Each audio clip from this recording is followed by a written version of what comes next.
Last week, the silver market was wiped out, a 37% collapse in a single day. Billions evaporated, fortunes destroyed. The media screamed, crash. They want you to look at the fire, the panic, the carnage. They are distracting you. Because at the exact same moment the market was imploding in New York, something impossible happened in Shanghai.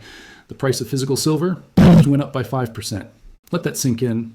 The paper price in the West wiped out by 37%.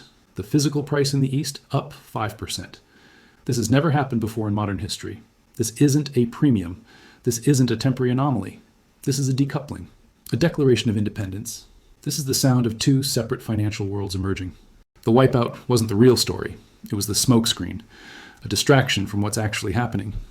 The real story, the one they desperately don't want you to see, is a hidden power shift. The authority to set the global price of silver just moved from New York to Shanghai. And in this video, I will show you the 3 pieces of irrefutable evidence that prove the Western market is now irrelevant. I'll reveal who the new price makers are, I'll expose their ultimate endgame, and I'll explain what this seismic shift means for the silver you're holding. Because the price on your screen is officially dead. Welcome to the New World Order. So why did the New York market get annihilated while Shanghai stayed strong? Because the Western paper market isn't a real market anymore. It's a walking corpse, a zombie built on a foundation of lies. Let me show you the anatomy of this dead system. The lie, fractional reserve silver banking.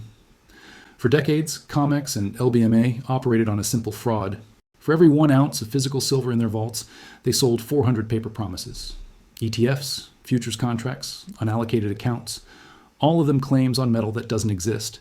The system worked as long as nobody asked for the real thing, as long as investors were content trading paper back and forth without demanding delivery. But that trust has been shattered. And once trust breaks in a fractional reserve system, collapse is inevitable. Here's what killed it: the Industrial Revolt.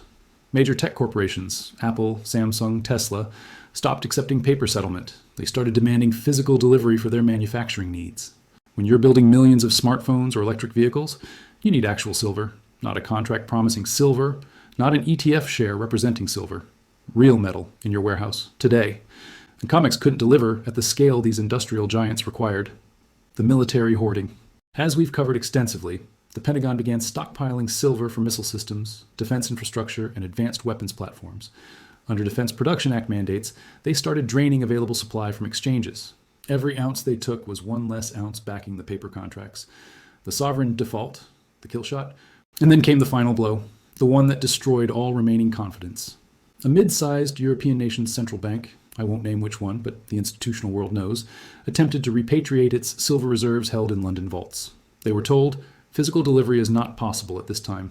Think about that. A sovereign nation with legal ownership of metal stored in LBMA vaults denied access to their own property. This news didn't make headlines, but it sent shockwaves through the institutional world. If a central bank can't get their silver, who can?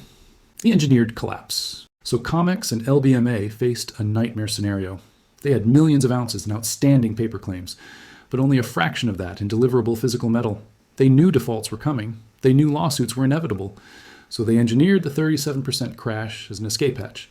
By crashing the paper price violently, they could trigger force majeure clauses in contracts. They could force cash settlements at the fake low price instead of delivering metal they don't have. The wipeout wasn't a market failure. It was a controlled demolition of a system that was already dead. But if the Western market is a corpse, who now holds the power? This shift wasn't random. It was a meticulously planned coup orchestrated by an alliance known as the Shanghai Commodity Cartel. And their plan is far bigger than just silver. Let me show you how China executed the most brilliant financial takeover of the 21st century. They didn't fire a shot. They didn't declare war. They simply built a better system and waited for the old one to collapse. Here's their 3-step strategy. Step 1. They built the arena.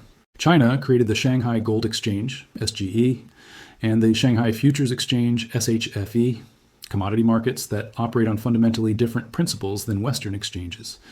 The difference? Physical delivery is mandatory. On COMEX, less than 5% of contracts result in actual metal changing hands. It's almost entirely paper speculation. On Shanghai exchanges, over 80% of contracts settle in physical metal. Real bars, real weight, real delivery. This created a market that reflects reality instead of manipulation. Step 2. They controlled the supply chain. China became the world's #1 silver refiner, processing over 60% of global production. Even though Mexico and Peru mine more ore, that ore gets shipped to China for refining into investment grade 999 bars. Then China invested billions in mining operations across Africa, copper-silver operations in Zambia, DRC, South America, partnerships in Chilean and Peruvian mines, Central Asia, Kazakhstan, Uzbekistan. They secured the entire supply chain from mine to market. And on January 1st, 2026, they implemented export licensing requirements for refined silver. Translation: China is now the gatekeeper of global silver supply. Step 3. They formed the cartel. China didn't do this alone. They forged a commodity alliance with Russia, one of the top silver producers globally. They contribute production capacity and strategic reserves. The Middle East, Saudi Arabia and UAE contribute capital. Their sovereign wealth funds finance the infrastructure. BRICS nations, Brazil, India, South Africa, provide market access and additional resources. Together, they created a parallel commodity system that bypasses Western exchanges entirely. And here's the power move. They're now pricing oil, gold, and silver directly on Shanghai exchanges without dollar involvement. This is the New World Order, a system where price is set by those who hold the physical asset, not by those who print paper promises.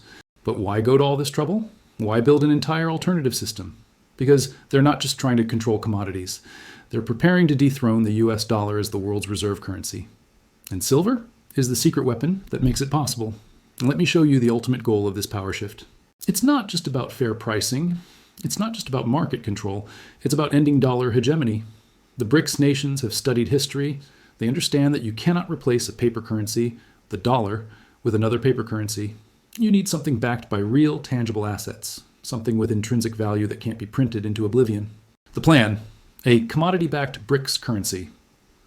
According to leaked documents from the 2025 BRICS summit in Kazan, Russia, they're developing a new trade currency with the following composition: 40% gold, monetary stability and historical trust; 20% silver, industrial necessity and technological power; 20% oil, energy security; 20% other metals, copper, lithium, rare earths. This isn't speculation. This is documented policy being developed by central banks representing 45% of global population. Why silver is critical? Gold provides monetary trust. It's been money for 5,000 years. It's the foundation. But silver provides something gold cannot: industrial and technological dominance. You cannot build a 21st century economy without silver. Solar panels require silver. Electric vehicles require silver. AI infrastructure requires silver. Military technology requires silver. 5G networks require silver. A currency backed by silver is a currency backed by the future itself. It's not just a store of value. It's a claim on the productive capacity of modern civilization. When this launches, when BRICS introduces this commodity-backed currency, nations will have a credible alternative to the dollar for the first time in 80 years. Countries can trade oil in the BRICS currency instead of dollars, settle international accounts without dollar involvement, hold reserves in real assets instead of U.S. Treasury debt. This is the real Great Reset, not the one Klaus Schwab talks about, the one China is actually executing. And the silver market's power shift is proof it's already happening. Now, let me show you what this means for the price you see on your screen. So what does this power shift mean for the price of your silver? It means the 37% wipeout in New York is completely irrelevant. It was the last scream of a dying system, a desperate attempt to maintain control that's already been lost.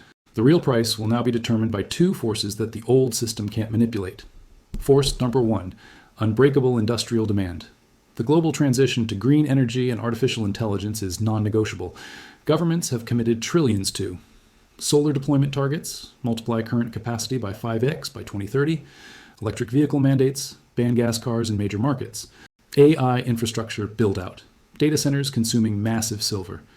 This creates permanent, growing demand for physical silver that cannot be satisfied by paper contracts. You can't build a solar panel with an ETF share. You can't manufacture an EV with a futures contract. You need actual metal. Force number 2, new monetary demand. This is the game changer most analysts are missing. As central banks begin diversifying away from the dollar and into the BRICS commodity currency, they will need to accumulate massive quantities of physical silver to back their holdings. If just 10% of global central bank reserves shift to the BRICS currency, and that currency is 20% backed by silver, we're talking about tens of thousands of tons of new monetary demand. The silver market has never seen demand at this scale before. The price disconnect. Explained this is why the disconnect happened. New York is pricing silver based on old paper manipulation and forced liquidations. Shanghai is pricing it based on future industrial reality and new monetary demand. One market is dying, the other is being born. And the birth of the new system will create price levels that make today's Wipeout look like a bargain basement sale. But here's the critical question. How do you, the retail investor, survive and profit in this new world? Your old strategy is obsolete. You need a new playbook. Let me give you the physical sovereignty strategy. But first, I must warn you about a dangerous trap that 99% of silver investors are falling into right now. Your strategy for this new era is simple in concept, but critical in execution. Achieve physical sovereignty. This means getting your wealth out of the failing paper system and into real assets you control. Here's the action plan. Step 1, exit. All paper. Silver, sell your SLV and SIVR ETF shares, COMEX futures contracts, unallocated bank accounts, any digital silver products. These are now just worthless IOUs from a bankrupt system. When the Western exchanges finally admit they can't deliver, these paper claims will be settled in cash at manipulated prices. You'll get dollars, not metal. Step 2, accumulate physical silver. Convert those proceeds into physical metal you can hold. But here's where most people make a critical mistake. The trap. Not all physical. Silver is equal. Most investors rush to buy. American Silver Eagles, Canadian Maple Leafs, Austrian Philharmonics. These are government-minted coins with legal tender status. Why is this a problem? Because in a crisis, governments can use emergency powers to recall or restrict legal tender coins. Remember Executive Order 6102 in 1933? FDR didn't confiscate generic gold. He confiscated U.S. minted gold coins because they were legal tender and he had legal authority over them. The same playbook could be used for government silver coins. The solution, private generic bullion. Focus on privately minted silver rounds and bars.